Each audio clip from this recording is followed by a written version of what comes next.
በስመ አብ ወወልድ ወመንፈስ ቅዱስ አሐዱ አምላክ አሜን። በአብ ስም አምኜ አብን ወላዲ ብዬ፣ በወልድ ስም አምኜ ወልድን ተወላዲ ብዬ፣ በመንፈስ ቅዱስ ስም አምኜ መንፈስ ቅዱስን ሰራጺ ብዬ፣ ምንም ላጠይቀው አካላት በስም በአካል በግብር ሦስት ብንል በባህሪ በሕልውና በመለኮት አንድ አምላክ ብለን አምነን የዛሬ መርሃ ግብራችንን እንጀምራለን። ቀራንዮ ሚዲያ። በዚህ መርሃ ግብራችን የቅዱሳን ታሪክና የተለያዩ ኦርቶዶክሳዊ መጻሕፍትን የምንዳሰስበት የቤተ ክርስቲያንን ታሪክ የምናቀርብበት መርሃ ግብራችን ነው።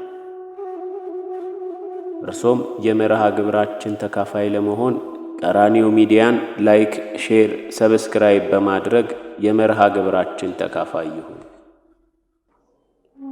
በዛሬ መርሃ ግብራችን የምንዘክረው አቡነ ዮሐንስ አፈወርቅን ነው። የዓለም ሁሉ መምህር የሆነ ቅዱስ ዮሐንስ አፈወርቅ ሀገሩ ግሪክ ሲሆን አባቱ አስፋኒዶስ ወታደር ነበር።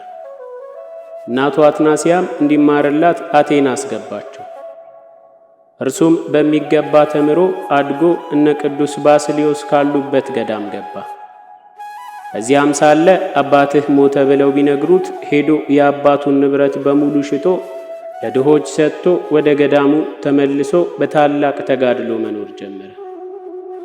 መልአኩም ተገልጦለት ታየውና አይዞህ፣ አትፍራ፣ በርታ፣ አሁን የአንጾኪያው ሊቀ ጳጳስ አቡነ ፊላታዎስ ወደ አንተ ይመጣል ብሎት ተሰወረ። መልአኩ ለሊቀ ጳጳሱ ተገልጦ ዮሐንስን ዳንኤል ሐዲስ ብለህ ስም አውጣለት ብሎታል። እርሱም አመንኩሶት ስሙን አውጥቶለታል።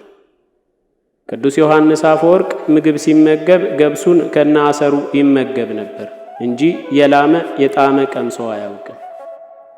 የቁስጥንጥንያው ሊቀ ጳጳስ ሲያርፍ በምትኩ ቅዱስ ዮሐንስ አፈወርቅ በ397 ዓመተ ምህረት ተሾመ።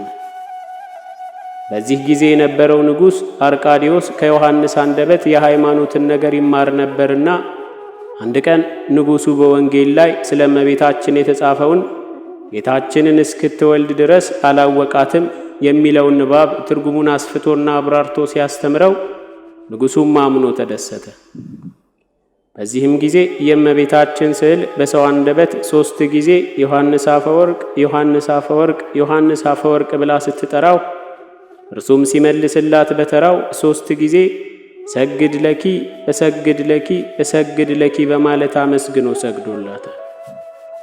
ይህም በተአምረ ማርያም መግቢያ ላይ ተመዝግቦ ተአምሯ ሲነበብ ምዕመናን እንደ ዮሐንስ አፈወርቅ እሰግድ ለኪ ይሏታል። አንድ ቀን ዮሐንስ አፈወርቅ አንዲት ሕፃን ልጅን ክርስትና ሊያነሳ ሲሄድ መልአከ ሞት ደግሞ ሕፃኗን ሊቀስፍ ሲሄድ በመንገድ ላይ ተገናኙና ዮሐንስ ወዴት ትሄዳለህ አለው። መልአከ ሞትም ሕፃኗን በሞት ቅጸፍ ተብዬ ተልኬ ልቀስፍ እየሄድኩ ነው አለው።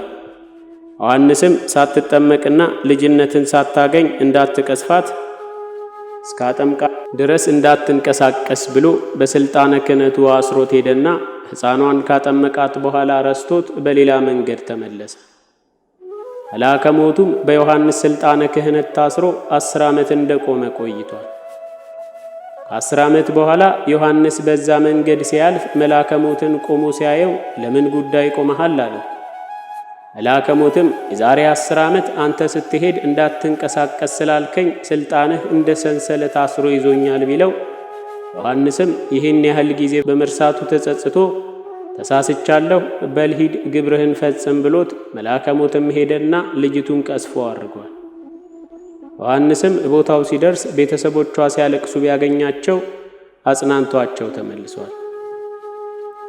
ቅዱስ ዮሐንስ አፈወርቅ ነገረ ሃይማኖትን እጅግ አስፍቶና አምልቶ ያስተማረ እጅግ ሊቅ የሆነ የቤተ ክርስቲያናችን መመኪያ ነው። በስሙ የተጠራውን ቅዳሴ ጨምሮ በጣም በርካታ ድርሰቶችን ደርሷል። በቅዱስ ዮሐንስ አፈወርቅ ዘመን የነበረችው ጨካኟና አረመኔዋ ንግሥት አውዶክሲያ የድሃ ንብረት እየቀማች ትወስድ ስለነበር ቅዱስ ዮሐንስ አፈወርቅም ዘወትር ይመክራትና ይገስጻት ነበር። አንድ ቀን አንዱ ድሃ ሄዶ ለዮሐንስ አፈወርቅ ነግሮት የድሃውን ንብረት መልሽለት ቢላት እምቢ ስትለው ከቤተ ክርስቲያን እንዳትገባና ከክርስቲያኖችም ኅብረት እንዳትቀላቀል አወገዛት። ከግዝትህ ፍታኝ ብትለውም የድሃውን ገንዘብ ካልመለሽ አልፈታሽም ስላላት በከንቱ አወገዘኝ፣ አባት ያስተምራል እንጂ እንዲህ አያደርግም እያለች ታስወራበት ጀመር። ለቅዱስ ኤጲፋንዮስም ዮሐንስ ያለ አግባብ አውግዞኛልና መጥተህ አስፈታኝ፣ አለዛ ሃይማኖቴን እቀይራለሁ ቤተ ክርስቲያንንም አቃጥላለሁ ብላ ላከች። ቅዱስ ኤጲፋንዮስም ሄዶ ሰይጣን በልቡ አድሮባታል፣ ያሰበችውን ያስፈጽማታልና ለአገልግሎታችንም እንቅፋት እንዳትሆን ፍታት ቢለው ቅዱስ ዮሐንስም እምቢ አለው። እርሷም በየከተማው እየዞረች ተመልከቱ ዮሐንስ ኤጲፋንዮስንም አወገዘው እያለች በውሸት ታስወራ ጀመር። ኤጲፋንዮስም እንዲህ ማለቷን አልሰማም ነበርና ከዮሐንስ ጋር በኋላ ተሰነባብተው ሊለያዩ ሲሉ ዮሐንስ ለምን በነገር የገባህብኝ አለ። ኤጲፋንዮስም አልገባሁም ቢለው በንግግር ሳይግባቡ ቀርተው ተጣሉ። በዚህም ጊዜ ሁለቱም የሚሞቱበት ጊዜና የሚሞቱበት በምን አይነት ሁኔታ እንደሆነ ተገልጦላቸው አንዳቸው ለአንዳቸው ትንቢት ተነጋግረዋል። ዮሐንስ ኤጲፋንዮስን ሄደህ ከቤትህ አትገባም፣ ከመንገድ ላይ አንበሳ ሰብሮ ይገድልሃል አለ። ኤጲፋንዮስም ለዮሐንስ የእኔን ትላለህ አንተም እንጂ ደግሞ ተግዘ በከሃዲዎች ተወግዘ በአንጾኪያ ደሴት ታስረ ተሰቃይተ ትሞታለህ። በተነጋገሩትም ትንቢት መሰረት ኤጲፋንዮስም ወደ በዓቱ ሲሄድ አንበሳ ገደለውና የአንበሳ ሆድ መቃብር ሆነለት። ዮሐንስም በግዞት ታስሮ ብዙ ከተሰቃየ በኋላ ግንቦት 12 ቀን አረፈ።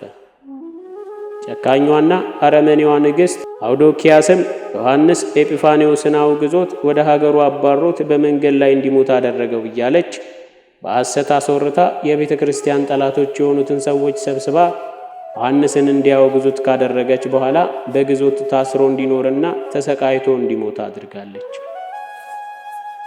መዝገበ ቅዱሳን የግንቦት ወር ስንክሳር የቅዱሳን ታሪክ 37 መዝገበ ታሪክ። ስለ ቅዱስ ቃሉ የእግዚአብሔር አምላክ ስም የተመሰገነ ይሁን። ስብሐት ለእግዚአብሔር ወለወላዲቱ ድንግል ወለመስቀሉ ክቡር አሜን። ይቆየን።